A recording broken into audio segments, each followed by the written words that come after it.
सावन के पहले सोमवार और राष्ट्रपति चुनाव के साथ खबरों का सबसे बोरिंग टॉपिक संसद के मॉनसून सत्र की शुरुआत 18 जुलाई को हो गई है। ये सत्र मौजूदा संसद भवन का आखिरी सत्र हो सकता है। इस संसद भवन को 1927 में बनाया गया था। अब अगला सत्र नए संसद भवन में होने की पूरी उम्मीद है।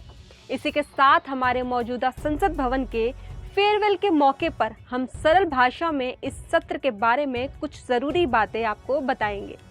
साथ ही किन बिलों की चर्चा इस सत्र में होगी और आपको भी इन बिलों की चर्चाओं को सुनना चाहिए, क्योंकि आपकी जिंदगी में ये बिल डायरेक्ट या इनडायरेक्ट तरीके से प्रभाव डालते हैं। इसके अलावा 5 राज्यों में चुनाव हारने के बाद महाराष्ट्र में भी अपनी सत्ता गंवा चुके विपक्ष की भी बात करेंगे।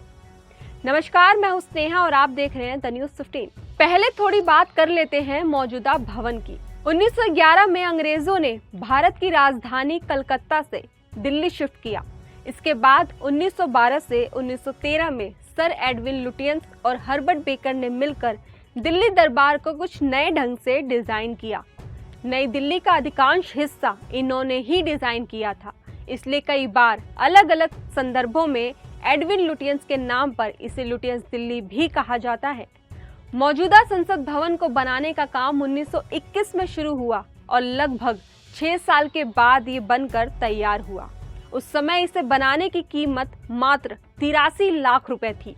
ये संसद भवन 64 योगिनी मंदिर की डिजाइन पर आधारित है, जिसमें 144 पिलर लगे हैं। नए संसद भवन को राष्ट्रपति भवन से लेकर इंडिया गेट के बीच के 3 किलोमीटर के एरिया में बनाया जा रहा है, क्योंकि इस एरिया को सेंट्रल विस्टा कहते हैं और इसी कारण नए संसद भवन के प्रोजेक्ट को सेंट्रल विस्टा प्रोजेक्ट कहते हैं। अब वापस चलते हैं इस बार के मॉनसून सत्र की बात पर। आपको बता दें कि भारत में मॉनसून आने के साथ इस सत्र की शुरुआत की जाती है और 15 अगस्त के पहले इस सत्र को खत्म भी कर दिया जाता है। संविधान के किसी भी अनुच्छेद में किसी भी सत्र को नाम नहीं दिया गया है। हमारे संविधान के अनुसार राष्ट्रपति के पास ये अधिकार है कि वे हाउस की सिटिंग को बुला सकते हैं, लेकिन 2 हाउस की सिटिंग के बीच 6 महीने से ज्यादा का अंतर नहीं होना चाहिए। यानी साल के 12 महीने में 2 सत्र बुलाए जा सकते हैं। अक्सर साल का पहला सत्र बजट सत्र कहलाता है। ये काफी लंबा सत्र माना जाता है।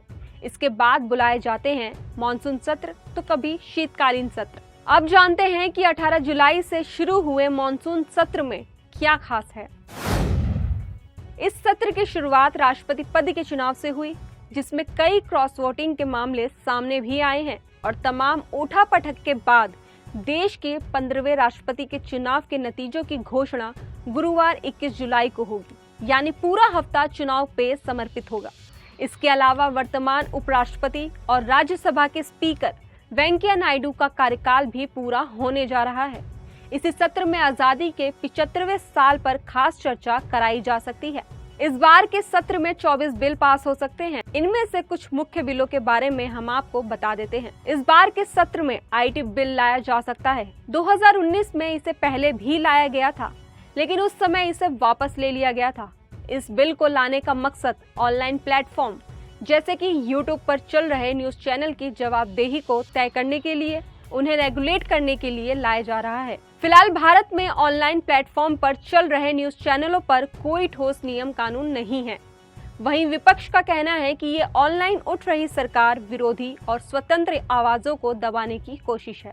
इन सब के अलावा इस बार माता पिता और वरिष्ठ नागरिकों के भरण पोषण से जुड़ा बिल, बाल विवाह रोक संशोधन बिल 2022, भारतीय अंटार्कटिका बिल भी शामिल है। बैंकों के निजीकरण की बात भी की जा रही है। अब देखना ये होगा कि बैंकों में काम कर रहे लोगों और उनकी जिंदगी पर इसका क्या प्रभाव होगा। 295A, जिसकी खूब चर्चा इन दिनों की जा रही है।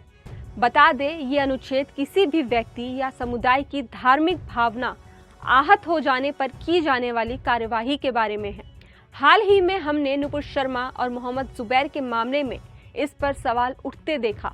उदयपुर और अमरावती में हुई हत्या, इन सभी मुद्दों पर चर्चा के आसार हैं। अग्निपथ योजना, ये पहला मौका है जब इस योजना के बारे में सरकार और विपक्ष सदन में चर्चा कर सकते हैं। इसके अलावा कुछ मुद्दे जैसे कि केरल में आई भीषण बाढ़, देश भर में छात्रों के रुके हुए पेपर, बेरोजगारी, महंगाई, इन मुद्दों पर भी बात हो जाए तो जनमानस का कल्याण हो जाएगा। इन मुद्दों को संसद में उठाने की ज्यादा जिम्मेदारी विपक्ष की होती है। और विपक्ष क्या कर रहा है?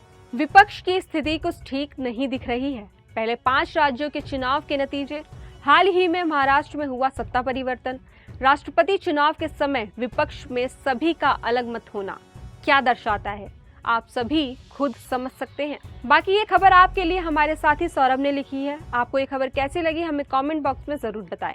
साथ ही अगर आप हमारे इस चैनल पर नए हैं तो इस चैनल को सब्सक्राइब कर इसके बेल आइकन को प्रेस करना न भूलिएगा।